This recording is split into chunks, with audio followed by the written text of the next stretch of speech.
বাড়ির থেকে যখন একা একা কোথাও বেরোই, বাড়ির বড়রা একটা কথাই বলে, রাত হওয়ার আগেই বাড়ি ফিরতে, বা সন্ধ্যাবেলা কোথাও একা একা বেরোনো যাবে না, বা কোথাও গেলেও বাড়ির কাউকে যেন ফোন করে দিই বাড়ি থেকে নিয়ে আসার জন্য। এই কথাগুলো শুনে মাঝে মাঝে খুব রাগ হতো। একটা কথাই মনে হতো, মেয়ে বলে কি কোথাও একা একা যেতে পারবো না? এই নিয়ে তো বাড়িতে অনেকবার অনেক কথাও শুনেছি, কিন্তু আজকের এই সমস্ত ঘটনাগুলো চোখে দেখার পরে মনে হচ্ছে হ্যাঁ, এবার বেরোনোর জন্য সত্যিই আমাদের একটা করে পাহারাদার দরকার। আর সেই পাহারা যদি আবার কোনো মেয়ে হয় তাতেও সমস্যা, তাহলে আমরা কোথায় সেফ? আমরা মেয়েরা সত্যিই কি সমাজে আজকে সেফ? আর যে ঘটনা ঘটে গেছে তা কিন্তু আমরা সবাই জানি। হ্যাঁ, প্রতিবাদ অনেকে অনেকভাবে করছে, সত্যি বলতে এই প্রতিবাদের সত্যিকারের ভাষা কি আমার সত্যিই জানা নেই। আজকের এত মিছিল, এত আয়োজন, আমি জানি দুদিন পরে আবার সব স্তব্ধ হয়ে যাবে, আবারও এরকম ঘটনা 100খানা ঘটবে। না হওয়ার কিচ্ছু নেই। সত্যিই বড্ড অবাক লাগে, আর আমরা শিক্ষিত হয়েও সমাজটাকে শিক্ষিত করে তুলতে পারলাম না। যাই হোক, এত কিছুর পরে একটা কথাই বলবো, এবারের সমাজটাকে যেন আমরা শিক্ষিত করে তুলতে পারি।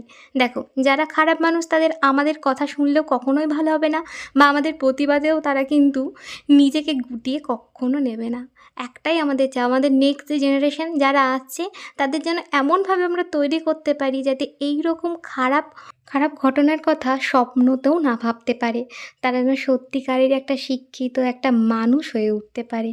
সবশেষে একটাই কথা বলবো, এই যে যা ঘটনা ঘটে গেছে এর আমি তীব্র নিন্দা জানাই। আজকে অনেক কথা নিজের মন থেকেই বেরিয়ে আসলো, কোনো স্ক্রিপ্টেড কোনো কথা আজকে ছিল না। সত্যি এই যে ঘটনা ঘটে গেছে, সারাক্ষণ মনটাই মনে হচ্ছে কেন হলো, নেক্সট টার্গেট আমরা কেউ নয় তো? সত্যি নিজেদের মধ্যে সারাক্ষণ একটা গুমরানি ভাব চলে আসছে। ভিডিও করতে খুব একটা যে মন আছে তা নয়, কিন্তু কাজ তো আমাদের করতেই হবে, এটা আমাদের একটা কাজ। তো সেখান থেকেও পিছিয়ে আসতে পারছি না। সব কিছু নিয়ে মন মেজাজ খুব ভালো না। তবুও বলবো যে যা মেয়েরা বাইরে বেরোচ্ছে একটু সাবধানে থেকো, রাক্ষসগুলোর হাত থেকে নিজেকে সাবধানে রেখো।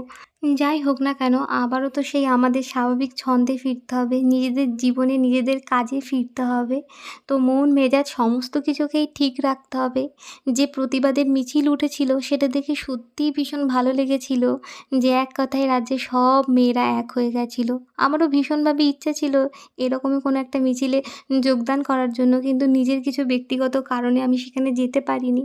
আর তোমরা জানোই যে এই বিজনেসটা এমন, কালকে একটা দিন ছিল স্বাধীনতা দিবস, তার জন্য প্রচুর কাজের চাপ ছিল। সেটার থেকে বেরিয়ে সত্যি বলতে আর আমার যে হওয়াটা ওঠেনি। কিন্তু বাড়ির থেকে আমি একটাই সবসময় চেয়ে এসেছি যে না, যা কিছু হয়েছে তার জন্য কিন্তু যা শাস্তি তারা যেন সবাই পায়। যাই হোক, আবারও বলছি সবাই ভালো থেকো, সাবধানে থেকো, আর এই সমাজে খারাপ মানুষদের থেকে আপাতত নিজেদেরকে বাঁচিয়ে রাখো, তাদের সাথে লড়াই করো।